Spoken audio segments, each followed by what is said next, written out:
Hello everyone, welcome back to this YouTube channel event vlog. आज के इस digital time पर जहां एआई रेवोल्यूशन हो रहा है और वहीं पर ऑनलाइन स्कैम और फ्रॉड के केसेस बहुत ज़्यादा देखे जा रहे हैं। स्पेशली पर्सनली मेरे घर में काफ़ी सारे स्कैम हुए हैं और इन्हीं सब चीज़ों को ध्यान में रखते हुए हम चंडीगढ़ के अंदर एक स्पेशल इवेंट ऑर्गेनाइज किया जा रहा है, RCA regional cyber and security AI conference, जहां पर जितने भी गवर्नमेंट ऑफिशियल्स डेलीगेट्स हैं वो इसके ऊपर बात करेंगे किस तरीके से हम AI के डिजिटल टाइम पर अपने आप को इन स्कैम से, फ्रॉड से किस तरीके से सेफ़ रख सकते हैं और क्या क्या एहतियात बरत सकते हैं, सेफ्टी प्रिकॉशन ले सकते हैं। बहुत सारी लर्निंग्स, इन्फॉर्मेशन हमें मिलेगी। ये स्पेशली एक चंडीगढ़ के ताज होटल के अंदर ये इवेंट हो रहा है, तो बहुत सारे इसमें Haryana police, Punjab police, Chandigarh administration और काफ़ी सारी कंपनीज़ की इन्वॉल्वमेंट है जो इसको ऑर्गेनाइज़ कर रहे हैं।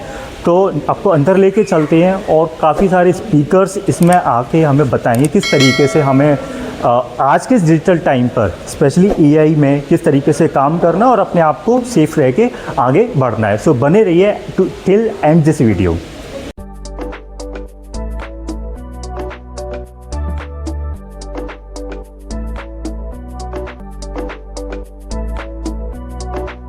तो आज यहाँ हमारे पास डिफरेंट पैनल्स हैं, जैसे panel on zero trust, how to implement zero trust says that never trust always verify, है ना, स्कैम बहुत बढ़ गए हैं, क्राइम बढ़ गया है। Then we have session on DPDP act, data protection act, उसके बारे में हमारे पास है। And we have session on AI, how AI is getting evolving, और डीप फेक स्कैम्स किस तरह हो रहे हैं, कैसे बचना है। इसमें हमारे बहुत सारे सेशंस हमने रखे हैं। We have 4 panel discussions which are going to happen, which will be talking about the governance की बात हमारी हो रही है, इसमें गवर्नमेंट की बात हो रही है। We are talking about DPDP act की हम डिस्कशन करने वाले हैं। इसमें we are going to talk about how cyber security can impact the exports for the MSMEs and how AI can support in terms of increasing the exports for the MSME, वो हम बात करने वाले हैं। We are having a हमारे पास cyber security की एक workshop हमने रखी है। And very interestingly we have Mr. Manish Trehan, who is a producer director for Jamtara series, who was the first one to tell the layman in terms of it कि cyber attack क्या होता है and why you have to protect your cyber security. So what is the challenges जो आज अगर हम fresh initially start करते हैं वो हमें आज नहीं फेस करने पड़ेंगे, लेकिन उस टाइम पर वो चैलेंजेस थे आपके साथ? उस टाइम पर चैलेंजेस अलग थे। आज चैलेंजेस यही है कि आपको आज देखो, आज कहानियां और एंटरटेनमेंट की भीड़ है। वो जमाने में तो सिर्फ फिल्म होता था और कुछ नहीं, एंटरटेनमेंट के नाम पे कुछ नहीं होता था।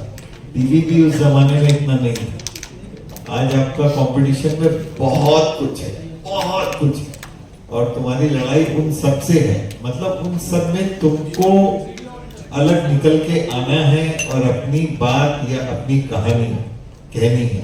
That is the biggest challenge and which is not easy.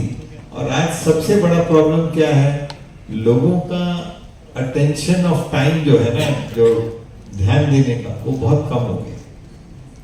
तो उससे और प्रॉब्लम है। तो अगर आप लोगों का ध्यान 1-1.5 मिनट में नहीं खींच सके तो फिर आगे बड़ी मुश्किल हो जाएगी। लोग पूरा देखते नहीं है, पूरा समझते नहीं है, ऐसा नेक्स्ट पे चले जाते हैं। सो आई थिंक अच्छा तरीका कहने का और अच्छा एंटरटेनमेंट, ये बहुत जरूरी है आज की बात में, बहुत। सो कहीं ना कहीं हमारे लिए आज के टाइम पे अपॉर्चुनिटीज क्रिएट तो हुई है, लेकिन साथ के साथ कंपटीशन भी बहुत ज्यादा क्रिएट हुआ है और यूजर का अटेंशन स्पैन बहुत ज्यादा कम है आज के, जो beat and correct, you're right, yeah.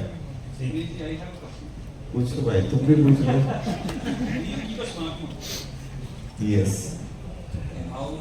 DPDP, you cannot 100% curtail the data breach.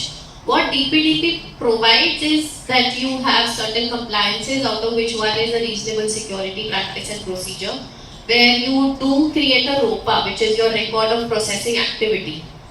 Each activity that you do during your processing of that data, either abroad or in India, you need to create that record so that you are able to demonstrate if a regulator comes to you of how this processing has been done. So that's one of the compliance requirement. The other is encryption.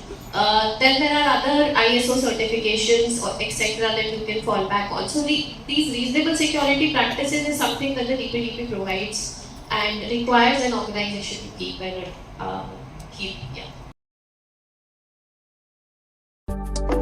The national security as well and consequences पे बहुत बात हो